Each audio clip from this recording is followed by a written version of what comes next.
Bonjour les amis, alors je vais vous parler aujourd'hui des évolutions récentes du prix de l'or, puisque les performances de l'or ont été tout à fait exceptionnelles depuis le début de l'année, puisque l'or a augmenté d'environ 12% depuis le début de l'année, et de 40% environ depuis début 2024, donc ce sont des performances tout à fait remarquables, et l'once d'or a atteint 2900 $ l'once, et même un peu plus, et elle a donc battu son record absolu. Et il faut dire également que depuis 2022, le prix de l'or a doublé. Alors il y a beaucoup de discussions sur les évolutions futures du prix de l'or, notamment la question qui revient très souvent, c'est de savoir si l'once d'or, c'est-à-dire 31,103 grammes d'or pur, donc est-ce que l'once d'or va dépasser la barre des 3000 $ l'once? Donc cette question, elle fait beaucoup parler, et il se trouve qu'il y a deux grandes banques américaines qui ont donné des analyses au sujet des évolutions futures du prix de l'or. Alors d'abord il y a Goldman Sachs et il y a Morgan Stanley, donc de très très grandes banques américaines, et elles ont une vision, on va dire, un petit peu divergente sur les futures évolutions du prix de l'or. Alors pour l'évolution du prix de l'or en 2025, Goldman Sachs affiche un optimisme prudent, tandis que Morgan Stanley anticipe une possible correction à la baisse. Donc on a une divergence assez nette. Les deux analyses mettent en avant le rôle central des banques centrales justement dans la détermination du prix de l'or, puisque ce sont les plus gros acteurs sur ce marché qui achètent l'or par tonnes, par dizaines de tonnes parfois même, voire en centaines de tonnes. Par contre, les deux banques en fait divergent sur l'ampleur et la durabilité de l'influence des banques centrales. Alors un autre point commun entre les banques, c'est l'impact potentiel des développements géopolitiques actuellement en cours, et notamment, particulièrement évidemment, de la guerre en Ukraine et des tensions commerciales, en particulier créées par la politique de Donald Trump aux États-Unis. Donc ces développements géopolitiques internationaux peuvent avoir un impact assez fort sur l'évolution future des prix de l'or en 2025. Si on commence déjà par Goldman Sachs, c'est donc la vision optimiste des évolutions futures du prix de l'or. Donc Goldman Sachs, la banque a revu à la hausse ses prévisions du prix de l'or pour la fin 2025 et annonce des prix à 3100 $ l'once contre une prévision précédente qui s'établissait à 2890 $ l'once, puisque cette prévision a été dépassée. Alors cette révision, elle est principalement justifiée par la forte demande des banques centrales, puisque la demande est structurellement plus élevée des banques centrales ajoutera en principe 9% au prix de l'or d'ici la fin de l'année. En ce qui concerne les facteurs d'incertitude, notamment les tensions politiques et les inquiétudes liées aux tarifs douaniers imposés par les États-Unis dans le commerce international, il pourrait pousser le prix de l'once d'or, donc d'après Goldman Sachs, jusqu'à 3300 $ l'once à la fin de l'année 2025. Donc la banque a considéré que les hypothèses de l'achat mensuel des banques centrales atteindraient 50 tonnes, et si jamais les banques centrales poursuivent leurs achats sur un rythme plus élevé, qui pourrait atteindre 70 tonnes, le prix de l'once d'or pourrait donc monter jusqu'à 3200 $. Alors la banque Goldman Sachs considère l'or comme une couverture solide, particulièrement face aux risques liés aux tensions commerciales et au potentiel revirement de la Réserve fédérale, ainsi qu'aux menaces financières ou aux menaces de récession. Et donc si la baisse de l'incertitude pouvait entraîner un recul tactique des prix, les positions longues sur l'or demeurent une couverture solide. Donc l'or à long terme, selon la banque, c'est un actif dont la valeur devrait s'apprécier ou au moins rester telle qu'elle est, ou s'apprécier dans une certaine mesure.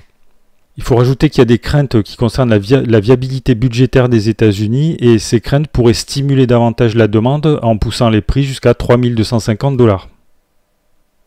Donc voilà le point de vue exprimé par les analystes de chez Goldman Sachs.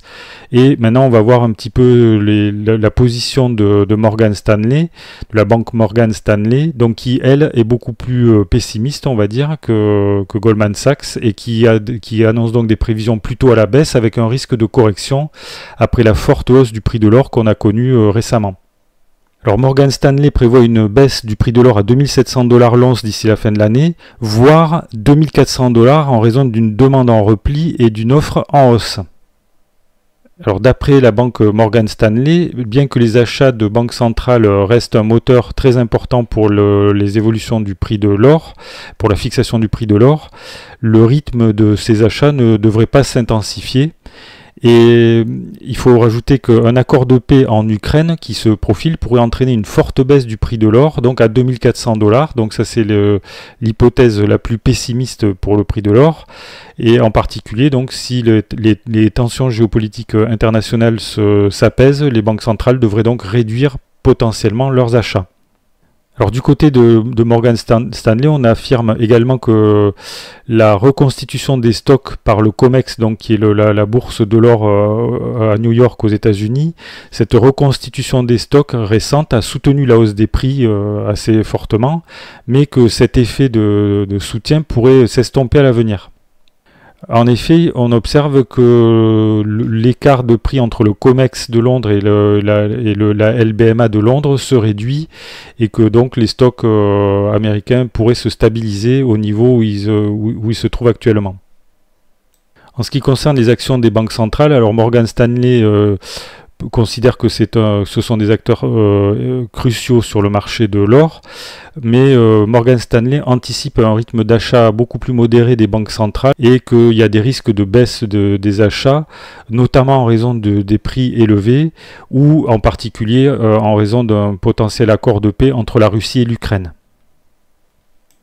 Donc vous voyez qu'on a entre les deux analystes une divergence assez forte de vues, puisque d'un côté on annonce soit au plus bas une once d'or à la fin 2025 à 2400 $ pour Morgan Stanley, alors que de l'autre côté Goldman Sachs verrait plutôt l'or à 3300 $ l'once. Mais dans les deux analyses, dans les deux cas, les deux analystes les deux banques sont d'accord pour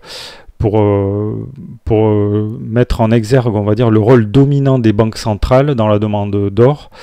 Quant à la direction que va prendre la demande des banques centrales internationales sur l'or, par contre, elle diverge complètement.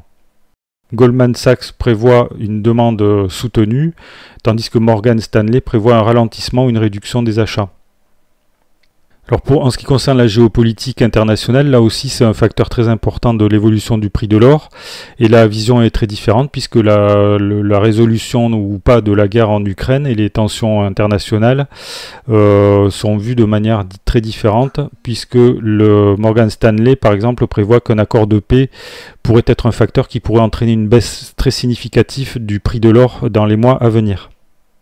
En ce qui concerne l'inflation et les risques budgétaires, Goldman Sachs souligne que les inquiétudes croissantes qui concernent l'inflation et la viabilité budgétaire des États-Unis sont un facteur qui est susceptible de stimuler la demande d'or, en particulier par les banques centrales qui cherchent à diversifier leurs réserves. Donc vous voyez qu'en conclusion, on peut dire qu'on a deux visions quand même radicalement différentes. Donc d'un côté, une banque, Morgan Stanley, anticipe plutôt une baisse du prix de l'or. Et de l'autre côté, Goldman Sachs anticipe une hausse, donc avec une once d'or qui pourrait atteindre les 3300 $ d'ici la fin de l'année 2025, alors que Morgan Stanley prévoit plutôt une once d'or à 2400 à 2700 $ à la fin de l'année. Donc voilà les amis ce que je pouvais vous dire. Donc vous pouvez dire dans les commentaires ce que vous en pensez. À votre avis, l'once d'or va-t-elle passer la barre des 3000 $ prochainement?